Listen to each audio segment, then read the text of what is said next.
사실 주택연금은 내가 내 집을 담보로 평생 연금 받고 가겠다라고 생각하면 굉장히 좋은 대안입니다. 그래서 주택연금 가입하신 분 중에서 자녀가 없으신 분들, 그다음에 가족이 없으신 분들, 나 혼자밖에 없으신 분들, 이런 분들은 아주 심플하게 결정하세요. 어차피 내가 이거 하늘나라 들고 갈 거 아니지 않습니까? 그러니까 뭐 천국에 가져갈 거예요? 아니기 때문에 이 집을 다 쓰고 가겠다. 그러니까 확실하게 주택연금 가입하고 가시는 분들이 많습니다. 그런데 주택연금 가입의 가장 큰 애로점, 가장 큰 장애물, 바로 자식이죠. 부모님 스스로도 내가 이 집이라도 애들 주고 가야지, 내가 별로 물려줄 것도 없는데 애들은 어렵게 사는데 내가 이 집 다 쓰고 가야 되냐, 이런 고민하면서 주택연금 가입을 고민하시는 분들이 계십니다. 그죠? 집을 물려주겠다고 하시는 거예요. 자, 근데 재산이 많으신 분들이야 집도 물려주고 가면 좋죠. 근데 재산이 부족하신 분들이 연금도 없고 노후생활도 힘들면서 집도 물려주고 가겠다고 생각하시면 결국 주택연금 가입 안 하시면 노후생활이 어려워집니다. 그럼 어려워지면 어떻게 돼요? 자식한테 손 벌려야 돼요. 자식한테 용돈 달라고 해야 됩니다. 그러니까 자식 입장에서는 부모한테 용돈 드리고는 싶지만 자기도 살기 빡빡한데 용돈까지 드려야 되니까 쉽지 않잖아요. 특히 또 우리 엄마 주면 옆에 이제 또 배우자와 부모님도 드려야 돼요. 그러다 보니까 이제 이중으로 부담이 나가요. 그러니까 서로 이게 부담스러워지는 겁니다. 부모는 자식한테 손 벌리기 미안한데 어쩔 수 없이 뭘 받아야 되는 것이고, 자식 입장에서는 부모한테 돈을 주려니까 내 삶이 팍팍해지고, 이런 서로 이제 부담이 생기니까 나중에 이것이 이제 갈등, 싸움 이런 걸로 번지게 되죠. 그래서 오히려 우리 부모님 중에서 주택밖에 진짜 자산이 부족하시다라고 하신 분들은 주택연금 받아서 본인 노후 본인이 해결하시고 자식은 자식 인생 설계하도록 놔두시는 것이 훨씬 더 서로가 편한 관계가 되는 겁니다. 또 하나가 뭐냐면, 부모님 입장에서도 자식에게 집을 남겨주려고 고민하시는 경우가 많지만 자식들이 반대하는 경우가 굉장히 많아요. 사실 주택연금 가입의 가장 큰 적은 자식이에요. 부모가 주택연금 받아 쓰겠다는데 자식들이 와가지고 얘기하는 거예요. 엄마, 아버지, 그 집은 저희한테 물려주고 가셔야죠. 주택연금 안 좋아요. 그거 왜 가입하고 가십니다. 차라리 제가 용돈 드릴 테니까 용돈 받으시고 그냥 주택연금 저희 물려주고 가세요. 주택은. 이런 얘기에 속아가지고 가입 못 하시는 거예요. 그래놓고 자식이 용돈을 줘요? 주긴 뭘 줘. 몇 달 주다가 결국 안 주지. 그죠? 네. 그러니까 이런 문제가 생깁니다. 그러니까 자녀들 입장에서는 저 집이라도 부모가 물려주고 가시겠지라는 생각에서 기대하고 있는데 그 집을 부모가 주택연금 받아 쓰고 가시겠대. 그러니까 이제 서로 이제 막 문제가 생기는 거죠. 이래서 반대하는 자식들이 많거든요. 자, 그래서 결국은 이런 문제가 생기기 때문에 주택연금 가입률이 떨어지지만, 오히려 주택연금을 가입하시는 분들이 부모 자식 관계가 훨씬 더 행복하고 안정적이다. 아시겠죠? 그래서 지금 서로 약간 재산 분쟁하면서 줄까 말까 받을까 말까 뭐 이렇게 고민하지 마시고 그냥 깔끔하게 주택연금 가입하시면, 지금 당장은 좀 안타깝고 아쉬운 부분이 있겠지만 시간이 지나면 지날수록 주택연금 가입하는 것이 훨씬 더 행복한 노후를 보낼 수 있는 방법이다라는 걸 꼭 고민해 보시기 바라겠습니다. 주택연금 받다 돌아가셨을 때 이제 부부가 가입 같이 하잖아요. 근데 한 분이 먼저 돌아갈 수 있지 않습니까? 자, 그러면 실제로 한 분이 먼저 돌아가시게 되면 남은 한 분의 배우자가 살아계시지 않습니까? 그럼 주택연금이 계속 동일한 금액이 배우자에게 평생 지급됩니다. 자, 그런데 이렇게 얘기가 됐는데 어떤 문제가 생겼냐? 이제 예를 들면 남편하고 부인께서 살고 계십니다. 이제 주택연금 한 달에 100만 원씩 받고 살고 계세요. 그럼 남편이 먼저 돌아가셨어요. 자, 이 집은 남편 명의로 돼 있었어요.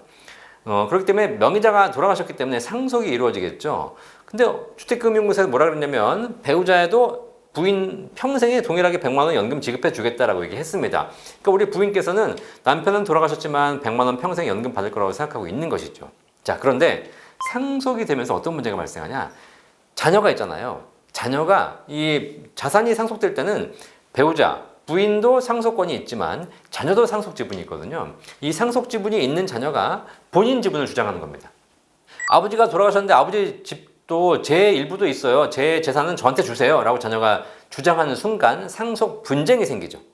자, 그러면 우리 주택금융공사에서는 배우자분께 주택연금 100만 원 지급을 해야 되는데 이 집이 배우자 명의로 상속이 돼야지 계속 연금이 지급되는 것인데, 자녀가 본인 상속 지분을 주장하고 있기 때문에 분쟁이 되는 것이고, 그리고 자녀 명의로 상속을 일부라도 받게 되면 결국 주택연금 지급은 더 이상 불가능하게 됩니다. 지급이 종료되는 것이죠. 자, 그러면 우리 살아남은 이제 남은 배우자께서는 연금 100만 원을 평생 받을 수 없는 문제가 발생해요. 그죠? 이게 왜 그러냐면 상속이 개시되기 때문입니다. 자, 그래서 이걸 이제 막기 위해서 주택금융공사가 도입한 제도가 신탁 방식이에요. 주택연금 가입하는 방식은 일반적인 방식은 저당권 방식이라고 해가지고 이제 명의는 바뀌지 않고 그냥 은행에 저당을 설정해가지고 담보를 잡히고 연금을 받는 방식이었는데 이러다 보니까 좀 전에 말씀드린 문제가 생겨서 신탁 방식을 도입했습니다. 신탁 방식은 명의를 아예 주택금융공사에 신탁해버리는 겁니다. 그렇기 때문에 실제 가입자, 명의자가 사망한다 하더라도 상속이 개시되지 않습니다.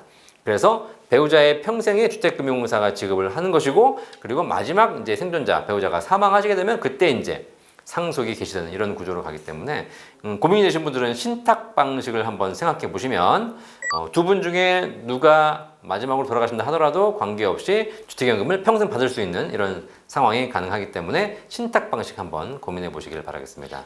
자, 그리고 주택연금 받다가 돌아가시면 이제 또 걱정하시는 게 뭐냐면 두 분이 다 돌아가셨어요. 자, 그랬을 경우에 과연 자녀들은 어떤 문제가 발생하는가? 이것도 고민하실 필요가 있거든요. 주택연금이 이제 관련 비용들이 좀 적은 상품이 아닙니다. 주택연금이 대출 이자도 계속 이제 불이가 되기 때문에 실제 이게 쌓여가지고 눈덩이처럼 쌓일 수 있고요. 그 다음에 보증료라는 게 있습니다. 이게 평생 지급을 하는 것이기 때문에 보증료를 부과하거든요. 그래서 초기에 가입할 때 주택가격의 1.5%의 초기 보증료가 있고 매년 연금 받아가면서 연 보증료가 누적으로 부과가 됩니다. 이런 비용들이 굉장히 세요. 자, 그런데 이렇게 대출 이자라든가 보증료 이런 비용들은 생전에 연금 받으시는 분들에게 부담시키거나 연금에서 차감하는 구조가 아닙니다. 연금은 연금대로 받아 가지고 나서 두 분 다 돌아가시고 나면 마지막에 이제 사후에 정산하는 구조거든요. 그러니까 연금 받으시는 분은 고민할 필요가 없어요. 비용이 높든 적든 무슨 상관이야? 내가 생전에 부담하는 게 아닌데. 자, 그런데 이 사후에 자녀 입장에서 상속을 받았지 않습니까? 상속을 받았는데 아버지가 집값이 5억인데 다 이것저것 비용 다 포함해가지고 3억밖에 안 받아 가셨어요. 그러면 2억의 차익을 자녀가 가져갈 수 있습니다. 좋죠? 자, 그런데 아버지가 집값이 5억인데 부모님이 오래 사셔가지고 비용 이런 거 다 합산하니까 7억을 받아가신 거예요. 그럼 집값은 5억밖에 안 되는데 어머니 아버지가 7억을 받아가셨어. 그럼 자녀들이 상속받으면서 2억을 토해내야 될까요? 그렇지 않습니다. 집값보다 더 받아가셔도 그거는 국가가 부담하지 상속인이 토해내지 않습니다. 집값보다 적게 받아가시면 상속인에게 이 차액을 가져가는 것이고 집값보다 더 받아가시게 되면 국가가 부담하기 때문에 훨씬 더 좋은 제도죠. 자, 그러니까 자녀 입장에서는 부모님이 평생 연금 받아가시면서 행복하게 사시니까 걱정할 필요가 없고 그 비용에 대한 부담도 자녀가 고민하실 필요는 없겠고요. 당연히 연금 받으신 분도 고민할 필요가 없기 때문에 굉장히 좋은 제도가 되겠습니다. 여기까지는 이해되셨죠? 자, 그런데 한 가지 안 좋은 게 있어요. 한 가지 안 좋은 게 바로 뭐냐면 일단 부모님 다 돌아가시고 나면 그 집값보다 더 많이 받아가셨다 하더라도 자녀가 추가적으로 부담해야 될 비용은 없는 것처럼 보이죠. 추가적으로 더 부담하실 필요는 없는 겁니다. 하지만 아버지 어머니가 돌아가시면서 그 집이 자녀에게 상속되는 과정은 거쳐야 됩니다. 상속돼서 추가적으로 내가 부담해야 될 건 없지만 상속은 받으셔야 돼요. 일단 내가 뭐 더 많이 받아가셨다 그래가지고 국가가 알아서 집도 처분하고 알아서 다 하는 것이 아니라 일단 자녀가 상속받는 것이거든요. 자, 그러면 상속을 받으면 어떤 문제가 발생할까요? 상속이란 절차는 누구나 거쳐야 되기 때문에 상속이란 절차를 거치면서 첫 번째, 집을 물려받죠. 그럼 뭐가 발생해요?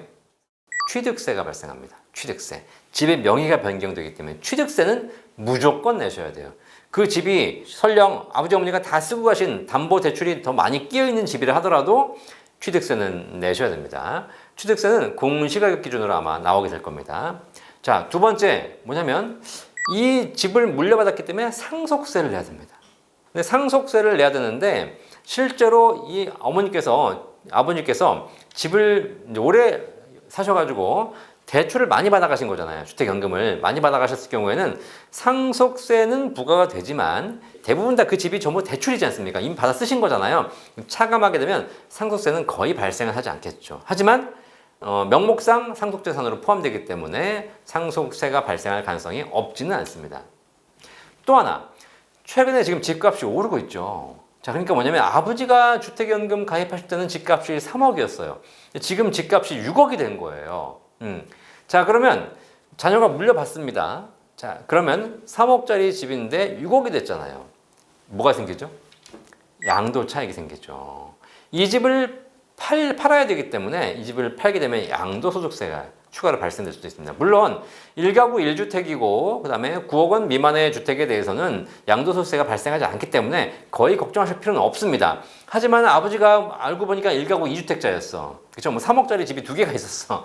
그러면 먼저 파는 주택에 대해서 양도소득세를 내셔야 되지 않습니까? 자, 그런 부분이 있기 때문에 실제 상속이 되었을 때 그 집을 팔게 되면 양도소득세가 발생할 수 있다.